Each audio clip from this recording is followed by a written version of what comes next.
ಜೈ ಹಿಂದ್ ಎಲ್ಲರಿಗೂ ನಾನು ನಿಮ್ಮ ಪ್ರೀತಿಯ ಭರತೇಶ್ ಕುಮಾರ್. ವಿದ್ಯಾರ್ಥಿಗಳೇ ಎಲ್ಲರೂ ಕೇಳ್ತಾ ಇದ್ರಿ ಸರ್ ಅಗ್ನಿವೀರ ರಿಸಲ್ಟ್ ಯಾವಾಗ? ಅಗ್ನಿವೀರ ಫಿಸಿಕಲ್ ಯಾವಾಗ? ಈ ಪ್ರಶ್ನೆ ಅಂತೂ ಎಲ್ಲರಲ್ಲೂ ಮೂಡ್ತಾ ಇದೆ. ಆದರೆ ಯಾರಿಗೂ ಗೊತ್ತಿಲ್ಲ ಏನಂತಂದ್ರೆ ಯಾವುದೇ ಒಂದು ಸೆಂಟ್ರಲ್ ಗೌರ್ಮೆಂಟ್ ಎಕ್ಸಾಮ್ಸ್ ಯಾವಾಗ ಡೇಟ್ ಬಿಡ್ತಾರ, ಏನ್ ಬಿಡ್ತಾರ ಎಂಬುದ್ರ ಬಗ್ಗೆ ಯಾವುದೂ ಸ್ಪಷ್ಟ ಮಾಹಿತಿ ಇರುವುದಿಲ್ಲ. ಏನಾಗ್ತದೆ ಅಂತಂದ್ರೆ ಡೈರೆಕ್ಟ್ ಆಗಿ ಬಿಟ್ರೆ ನಾಳೆನೇ ಬಿಡ್ಬೋದು, ಇವತ್ತೇ ಬಿಡ್ಬೋದು, ಇನ್ 1 ವೀಕ್ ಬಿಟ್ಟಾದ್ರೂ ಬಿಡ್ಬೋದು. ಈ ರೀತಿ ಆಗಿರ್ತದ. ಸೆಂಟ್ರಲ್ ಗೌರ್ಮೆಂಟ್ ಅಲ್ಲಿ ಯಾವುದೇ ರೀತಿ ಪಬ್ಲಿಕ್ ನ್ಯೂಸ್ ಬರೋದಿಲ್ಲ. ಸ್ಟೇಟ್ ಗೌರ್ಮೆಂಟ್ ಅಲ್ಲಿ ಗೊತ್ತಾಗುತ್ತಾ, ಬಟ್ ಸೆಂಟ್ರಲ್ ಗೌರ್ಮೆಂಟ್ ಅಲ್ಲಿ ಎಲ್ಲಿ ಬರೋದಿಲ್ಲ. ನೀವೇನ್ ಮಾಡಕತ್ತೀರಿ ಅಂತಂದ್ರೆ ರಿಸಲ್ಟ್ ಯಾವಾಗ ಅಂತ ಹೇಳಿ ಟೈಮ್ ವೇಸ್ಟ್ ಮಾಡಕತ್ತೀರಿ. ನೀವೇನಾದ್ರೂ ಅಗ್ನಿವೀರ ಎಕ್ಸಾಮ್ ಅಲ್ಲಿ 20ಕ್ಕಿಂತ ಜಾಸ್ತಿ ಕ್ವಶನ್ಸ್ ಅನ್ನ ಟಚ್ ಮಾಡಿದ್ರೆ 20 ಪ್ರಶ್ನೆಗಳಿಗಿಂತ ಜಾಸ್ತಿ ಕ್ವಶನ್ಸ್ ಅನ್ನ ಟಚ್ ಮಾಡಿದ್ರೆ ನೀವು ಫಿಸಿಕಲ್ ಸ್ಟಾರ್ಟ್ ಮಾಡಿಬಿಡ್ರಿ. ಯಾಕೆ ಫಿಸಿಕಲ್ ಸ್ಟಾರ್ಟ್ ಮಾಡಿಬಿಡ್ರಿ ಅಂತ ಹೇಳ್ತಿದ್ದೀನಿ ಅಂತಂದ್ರೆ ಹೋದ ವರ್ಷ ನಿಮಗೂ ನೋಡಿದಿರಿ ಬೆಳಗಾವಿ ARO ಅಗ್ನಿವೀರ ಹುಡುಗರಿಗೆ ಏನಾಗ್ಯದ ಲಾಸ್ಟ್ ಜಸ್ಟ್ ಬರೇ 1 ಮಂತ್ ಮಾತ್ರ ನಮಗೇನು ಸಿಕ್ಕದ ಟೈಮ್ ಸಿಕ್ಕದ ರನ್ನಿಂಗಿಗೆ.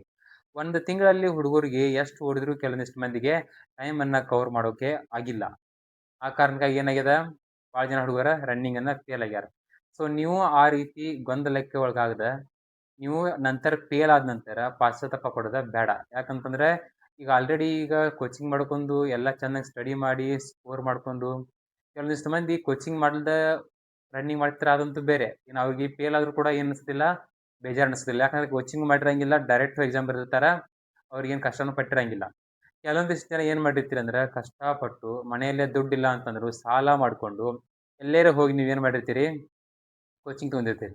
ಕೋಚಿಂಗ್ ತೊಗೊಂಡ ಚಲೋ ಸ್ಕೋರ್ ಮಾಡಿರ್ತೀರಿ. ಎಕ್ಸಾಂಪಲ್ ಒಂದು 40% ಮಾಡಿ ಒಂದು 80 ಸ್ಕೋರ್ ತನಕ ಅದು ನಿಮ್ಗೆ ಗ್ಯಾರಂಟಿ ಇರ್ತೈತಿ.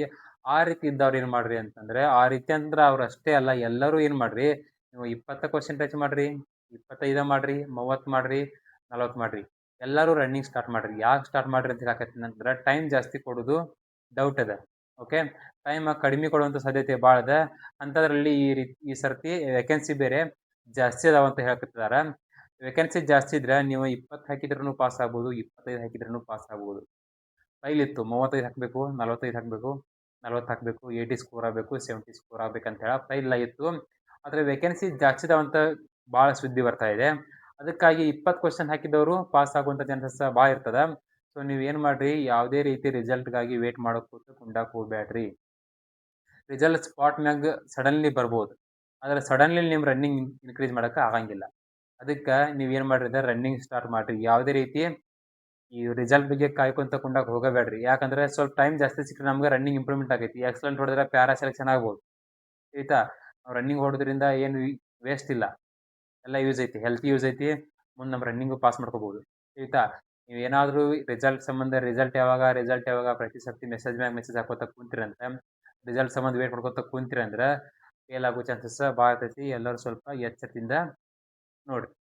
ಆಯ್ತಾ, ಇಷ್ಟಾದ ನಂತರ ನಿಮಗೆ ಯಾರಾದರೂ ಧಾರವಾಡದಲ್ಲಿದ್ದರೆ ನಿಮಗೇನಾದರೂ ಫಿಸಿಕಲ್ ಬೇಕಾಗಿದ್ರೆ ನನ್ನದೇ ಆದ ಒಂದು ಸ್ವಂತ ಅಕಾಡೆಮಿನ ಸ್ಟಾರ್ಟ್ ಮಾಡಿದ್ದೀನಿ. ಏನಂತಂದರೆ ಕಮಾಂಡೋ ಫಿಸಿಕಲ್ ಟ್ರೈನಿಂಗ್ ಧಾರವಾಡದಲ್ಲಿ ನಾನು ಫಿಸಿಕಲ್ ಟ್ರೈನಿಂಗನ್ನು ಇದೇ ತಿಂಗಳು 25ನೇ ತಾರೀಕು ಸ್ಟಾರ್ಟ್ ಮಾಡ್ತಾ ಇದ್ದೀನಿ. ನಿಮಗೆ ಆಸಕ್ತಿ ಇರುವಂಥ ವಿದ್ಯಾರ್ಥಿಗಳು ಸ್ಕ್ರೀನ್ ಮೇಲೆ ಕಾಣ್ತಕ್ಕಂಥ ನಂಬರ್ಗೆ ಕರೆ ಮಾಡಿ ಅಡ್ಮಿಷನ್ ಮಾಡ್ಕೊಳ್ರಿ. ಫೀಸ್ ಅಂತೂ ಜಾಸ್ತಿ ಇಲ್ಲ, ಕಮ್ಮಿ ಫೀಸ್ ಅದ. ಕಾಲ್ ಮಾಡಿರಿ, ಮಾತಾಡ್ರಿ, ಅದ್ರ ಬಗ್ಗೆ ನಿಮ್ಗೆ ಎಲ್ಲ ಮಾಹಿತಿಯನ್ನು ಕೊಡ್ತೀನಿ. ಸೊ ಯಾರೂ ಟೈಮ್ ವೇಸ್ಟ್ ಮಾಡ್ದೆ ರನ್ನಿಂಗ್ ಸ್ಟಾರ್ಟ್ ಮಾಡಿರಿ. ರಿಸಲ್ಟ್ ಸಂಬಂಧ ವೇಟ್ ಮಾಡ್ಕೋತ ಖಾಲಿ ಕುಂಡ್ಬೇಡ್ರಿ. ವೇಟ್ ಮಾಡಿರಿ, ಬಟ್ ಖಾಲಿ ಕೂಡಬೇಡ್ರಿ. ರನ್ನಿಂಗ್ ಹೊಡಿರಿ, ರನ್ನಿಂಗ್ ಪ್ರಾಕ್ಟೀಸ್ ಮಾಡಿರಿ. SSC GD ದವರು ಕೂಡ ಹೇಳ್ತಾ ಇದ್ದೀನಿ, SSC GD ದವರು ರನ್ನಿಂಗ್ ಸ್ಟಾರ್ಟ್ ಮಾಡಿರಿ. ಪ್ರತಿ ವರ್ಷದಂತೆ ಹೋದ ವರ್ಷನೂ ಏನಾಗಿದೆ ರನ್ನಿಂಗ್ ಈಜಿ ಇದ್ದಿರ್ಕಿಲ್ಲ. SSC GD ಗ್ರೌಂಡಲ್ಲಿ ಬಿಟ್ಟಿದ್ರು, ಹುಡುಗರು ಭಾಳ ಕಷ್ಟಪಟ್ಟು ಓಡಿದ್ರು ಕೂಡ ಭಾಳ ಹುಡುಗರಿಗೆ ರನ್ನಿಂಗ್ ಪಾಸ್ ಮಾಡೋಕೆ ಆಗಿಲ್ಲ. ಅದು ಕೂಡ ಹಾರ್ಡ್ ಆಗ್ತಿದೆ. ಬೆಳಿಗ್ಗೆ ನಂಬರ್ ಹಚ್ಚಿ ಸಂಜೆ 6 ಗಂಟೆಗೆ ರನ್ನಿಂಗ್ ಹೊಡೆದಾರ. ಸೊ ಅದಕ್ಕೆ ಏನು ಮಾಡ್ರಿ ಅಂತಂದ್ರೆ ಯಾರೂ ಟೈಮ್ ವೇಸ್ಟ್ ಮಾಡೋಕೆ ಹೋಗ್ಬೇಡ್ರಿ, ಚೆನ್ನಾಗಿ ರನ್ನಿಂಗ್ ಮಾಡ್ಕೊಳ್ರಿ. ಈಗಂತೂ ಒಂದೊಂದು ಸ್ಟೆಪ್ ಎಲ್ಲ ದಾಟಿ ಬಂದಿರಿ. ಇನ್ನು ರನ್ನಿಂಗ್ ಒಳಗೆ ಪಾಸಾಗಿ ಮೆಡಿಕಲ್ ಮುಗಿಸ್ಕೊಂಡು ಹೋದ್ರಿಂದ ಇನ್ನು ನಿಮ್ಮದೇನು ಫೈನಲ್ ಮೇಟ್ ಅಷ್ಟು ವೇಟ್ ಬೀಳ್ತದ. ಸೊ ಇದೊಂದು ಸ್ಟೆಪ್ಪನ್ನು ದಾಟ್ಕೊಳ್ರಿ. ಅದಕ್ಕೆ ಟೈಮ್ ವೇಸ್ಟ್ ಮಾಡಬೇಡ್ರಿ, ಚೆನ್ನಾಗಿ ರನ್ನಿಂಗ್ ಮಾಡಿ. ತಿಳಿತಾ? ಓಕೆ, ಇನ್ನೂ ಹೆಚ್ಚಿನ ಮಾಹಿತಿ ಏನಾದರೂ ಬಂದರೆ ನಾನು ನಿಮಗೆ ವಿಡಿಯೋ ಮೂಲಕ ತಿಳಿಸ್ತೀನಿ ಅಂತ ಹೇಳ್ತಾ ಇವತ್ತಿನ ವಿಡಿಯೋನ ಮುಗಿಸ್ತಾ ಇದ್ದೀನಿ. ಜೈ ಹಿಂದ್, ಜೈ ಭಾರತ್.